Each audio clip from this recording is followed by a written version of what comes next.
চট্টগ্রাম বন্দরে হরিলুটের আসর বসিয়ে বন্দরকে গিলে খেতে চেয়েছিলেন সাবেক প্রধানমন্ত্রী শেখ হাসিনার শিল্প এবং বিনিয়োগ উপদেষ্টা বিতর্কিত ব্যবসায়ী সালমান এফ রহমান। নানান মহলের অভিযোগ, চট্টগ্রাম বন্দরের উপর কুনজর ছিল সালমানের। তবে ছাত্র জনতার অভ্যুত্থানে শেখ হাসিনা সরকারের পতনে ভেস্তে গেছে লুটের সেই মহা আয়োজন। চট্টগ্রাম বন্দরের সবচেয়ে লাভজনক এবং অত্যাধুনিক নিউমুরিং কন্টেইনার টার্মিনাল বিদেশের একটি ব্যক্তি মালিকানাধীন কোম্পানির হাতে তুলে দেওয়ার সব প্রক্রিয়া সম্পন্ন করেছিল নৌ পরিবহন মন্ত্রণালয়।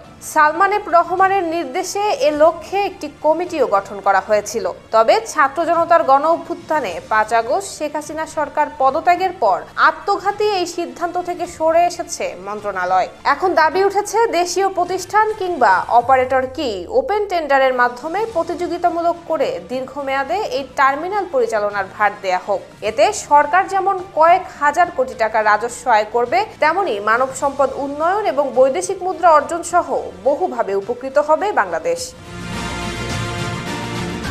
চট্টগ্রাম বন্দর কর্তৃপক্ষ 2001 থেকে 2006 সালের মধ্যে 2000 কোটি টাকা ব্যয়ে চট্টগ্রাম বন্দরের নিউমুরিং কন্টেইনার টার্মিনাল নির্মাণ করে। 1000 মিটার দৈর্ঘ্য এবং 26 হেক্টর প্রস্থের এই টার্মিনাল 2007 সালে চালু করা হয়। 250-টিরও বেশি ডিজাইন অপশন নিয়ে ওয়ালটন স্মার্ট ফ্রিজ, বোঝে আপনার প্রয়োজন। সেই থেকে এখনো অবধি এনসিটিতে হ্যান্ডেলিং কার্যক্রম অব্যাহত রয়েছে। এই টার্মিনালটিতে মোট 5টি বার্থ রয়েছে, যেখানে সমুদ্রগামী জাহাজ ফেরানো হয়। এর মধ্যে একটি বার্থ পানগাঁও টার্মিনালের জন্য সংরক্ষিত রাখা হলেও বাকি 4টি বার্থ ওপেন টেন্ডার করা হয়েছে। 2টি বার্থ সাইফ পাওয়ার টেক লিমিটেড এককভাবে পায়। অপর 2টি বার্থ এম.এ. চৌধুরী এবং এ.এন.জে নামে 2টি প্রতিষ্ঠান যৌথভাবে পায়।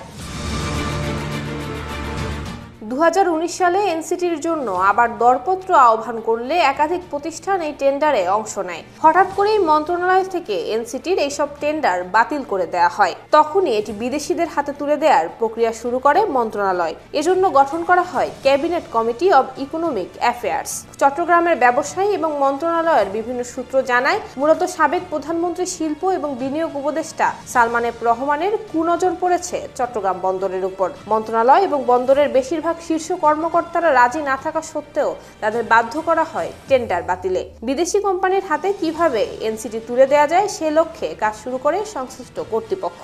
সরকার পতনের কয়েক সপ্তাহ আগেও এ নিয়ে বৈঠক হয়েছে বলে জানায় বন্দরের সূত্র।